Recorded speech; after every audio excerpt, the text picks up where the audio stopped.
उन सभी को प्रायोरिटी दी जाए। इसके अलावा जो माइग्रेंट लेबर हैं उनको भी 5 किलो के सिलेंडर देने में प्रायोरिटी की जाए।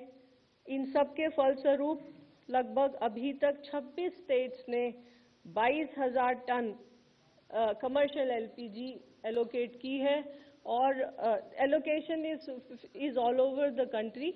जहां पर राज्य सरकार ने एलोकेट किया है वो भी है इस क्वांटिटी में, और जहां हमारी ऑयल मार्केटिंग कंपनीज दे रही हैं वह मात्रा भी इसमें सम्मिलित है।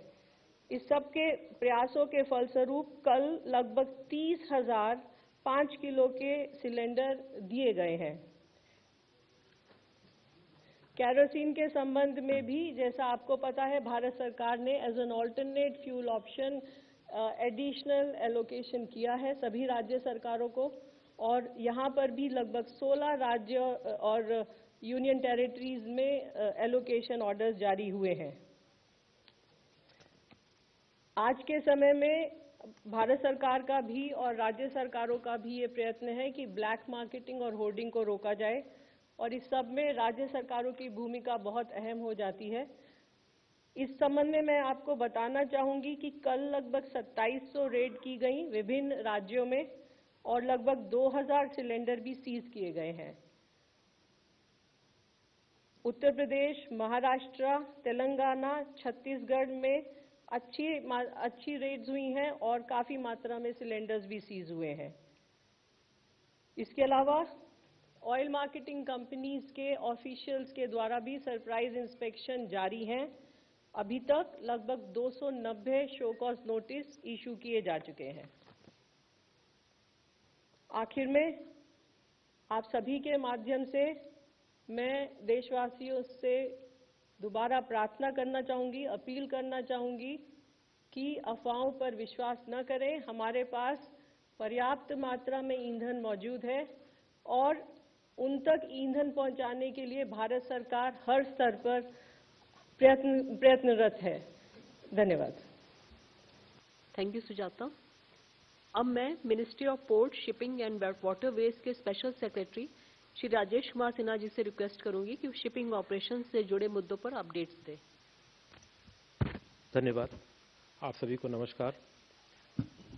पिछले 24 घंटे में किसी भी भारतीय जहाज या नाविक से संबंधित कोई इंसिडेंट रिपोर्टेड नहीं है। हमारे 20 भारतीय ध्वज के जहाज, उस पर 540 भारतीय नाविक पर्शियन गल्फ में हैं और सुरक्षित हैं, और उनसे डीजी शिपिंग लगातार संपर्क बनाए हुए हैं, उन पर निगरानी रखे हुए हैं। पिछले 24 घंटों में करीब 200 कॉल, टेलीफोनिक कॉल्स और करीब 500 ईमेल प्राप्त हुए हैं जिनका जवाब दिया जा रहा है, और पिछले 24 घंटों में 50 भारतीय नाविकों को रिपैट्रिएट करके भारत वापस लाया गया है अपनी इंडियन मिशंस के सहयोग से। पोर्ट के ऑपरेशन सामान्य हैं, कहीं भी कोई कंजेशन रिपोर्टेड नहीं है, और इस संदर्भ में मैंने पिछले दिनों में एक पोर्ट पे लिया गया जो भी इनिशिएटिव है वो उसके विषय में बताया था, जिसमें Jawaharlal Nehru port, Kandla port, Vizag port, Chidambaranar port था। आज मैं आपको एक अदर देन मेजर पोर्ट के विषय में बता रहा हूं, मुंद्रा पोर्ट। मुंद्रा पोर्ट ने एक सर्कुलर जारी किया है जिसके अनुसार middle east bound export containers में 15 दिन की फ्री स्टोरेज का नंबर ऑफ डेज 15 दिन कर दिया। जो रीफर प्लग इन चार्जेस हैं उनको 80% वेव किया।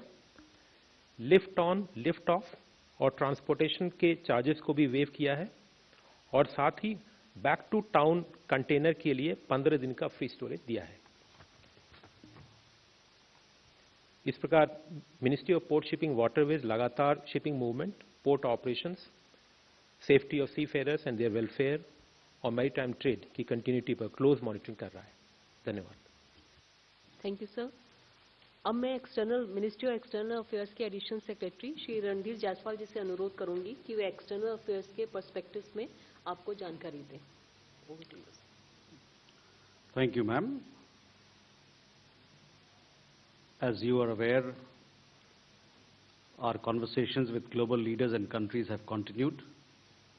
Yesterday, our Prime Minister received a telephone call from the President of the United States, His Excellency Donald J. Trump. The two leaders had useful exchange of views on the ongoing evolving situation in West Asia. Prime Minister reiterated and put forth India's point of view, calling for de-escalation and restoration of peace at the earliest. He also underlined the importance of ensuring that the Strait of Hormuz remain open, secure, and accessible, and also conveyed that it is vital for global peace, stability, and economic well-being. Both leaders agreed to remain in touch regarding the ongoing efforts aimed at promoting peace and stability in the region. Prime Minister also yesterday received a call from the President of Sri Lanka, His Excellency Mr. Anura Kumara Disanayak. The two leaders obviously discussed the situation in West Asia. Both leaders reiterated the importance of keeping shipping lines open and secure in the interest of the global community. The two leaders discussed progress on various initiatives that are aimed at strengthening India-Sri Lanka energy cooperation and enhancing regional security. कल शाम माननीय विदेश मंत्री की जो Iran के यहाँ उनके राजदूत हैं उनसे मुलाकात हुई। दोनों के बीच में पश्चिम एशिया में चल रहे संघर्ष के बारे में बात हुई। जैसा कि आप लोग जानते हैं कि ईरान में हमारे बहुत सारे भारतीय नागरिक हैं और उनमें से कई एक भारतीय नागरिक अब अजरबैजान और आर्मीनिया के रास्ते ईरान छोड़कर देश लौटे हैं और लौट रहे हैं। इनके बारे में माननीय विदेश मंत्री ने